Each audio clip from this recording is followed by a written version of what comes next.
2 weeks down. How are you feeling about fall camp overall? Yeah, feeling good. We've gotten a lot of work, a lot of great situational work. We had some epic overtime a couple of days ago in the Coliseum, which was great. Kind of played out in a pretty cool fashion. Yeah, a lot of guys making, I think, some big strides, really improving. Position battles ongoing. This is kind of that last big stretch right now, fall camp, where these last 4 practices before we start to get into mock game week are super important for us. From players continue to improve and really putting their best foot forward. We're trying to work a few different lineups and some guys in some different positions or playing just different guys next to one another here in this last week. And it'll be a big week for our evaluation as a staff as we start to decide what these depth charts are going to look like here, at least for the first game, and as you start to transition into that prep. So, but now we're practicing hard, practicing well. It's been pretty competitive in terms of just back and forth. It's not really like one side just bowling over the other. It's there's some resistance at all levels right now, which is good. Any position battles in particular that are especially close right now? Well, I think how D-line plays out, especially the interior of the D-line, I think will be kind of interesting to see. We've had a couple of those guys that have been limited at different points. They're all healthy and able to go now, but so seeing more of those guys here at the end, kind of all of them, is going to, I think, be key. Certainly kind of excited to see how the linebacker depth shakes out.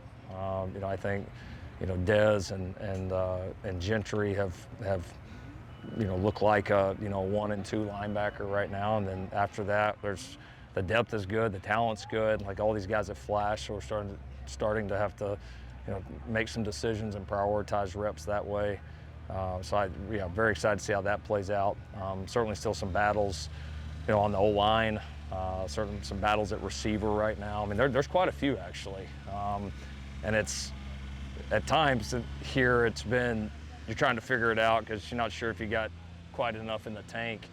I don't really feel that at these positions. It's more just sifting through how you're going to play guys, how you're going to rotate them, who's going to play and what, personnel.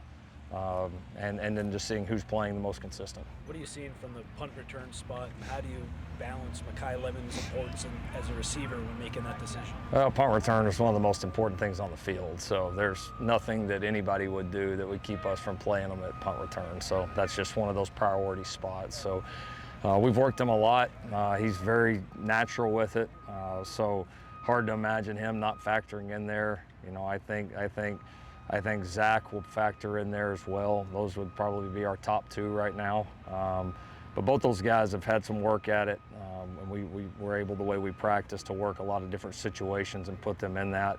They both caught a lot throughout the summer, and they both handled it well, both from catching it and just there's just a lot of decision making, with a punt returner, and that's maybe one of the most important job.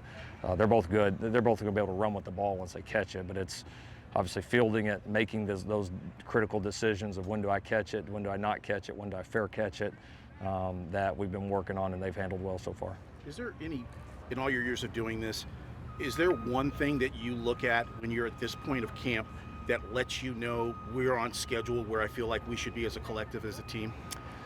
College football is the toughest one. I've said it before. We don't get scrimmages. We don't get preseason games. And on high school, you get to scrimmage somebody else. NFL, obviously, you get some preseason games, and you get joint practices too. So ours is the toughest to figure out.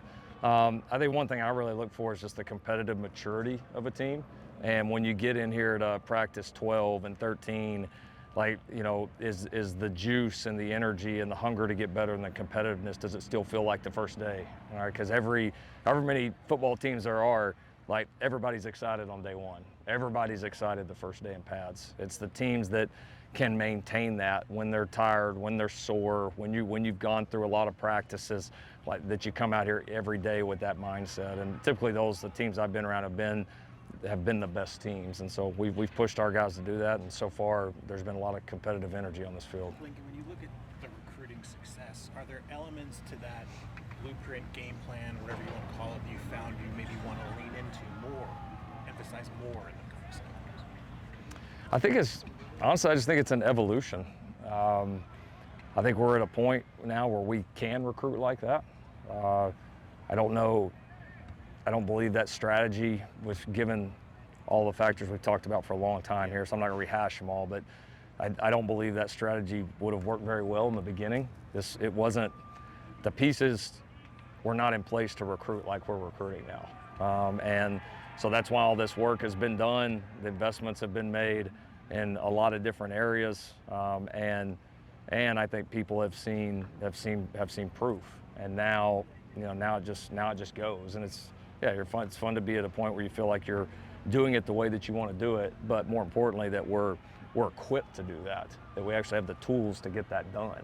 And so I think this is just the beginning, and like any part of our program, we expect that part to continue to grow and get better as well. There's walk-on tryouts August 24th. You've talked about the shrinking roster sizes. Could this realistically be like the last walk-on tryout? Have you kind of thought about that? No, it in some ways it could. They're going to become less common. Obviously reducing these roster sizes, reducing these numbers, there's just not going to be as many left, and people have to decide, you're going to recruit them, or you're actually going to hold, tryouts and bring current students from your campus on and give them that opportunity. So that'll be an interesting strategy for us and everybody else. Walk-ons here is getting really good ones is a unique challenge, because it's, obviously it's hard to get in school here, and going to school at USC is not cheap.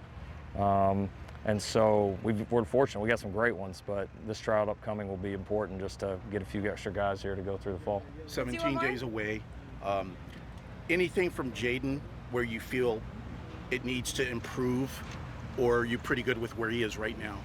He's practiced really well. I mean, he's practicing at a high level. I mean, we're pretty picky, so there's always, he could go 30 for 30 for 500 yards and 8 touchdowns, and we'd find a bunch of stuff wrong with it. So, I mean, that's just, it's not always result-oriented. It's just more continuing to improve his grasp, the decision-making. I think one of the big things right now for him is learning our guys, especially some of our new guys, that weren't with us last year, and getting on the same page and getting a feel for how they set up routes and how you're going to attack, different coverages with different throws. But he's practicing at a high level. There's not anything right now that he's not doing well.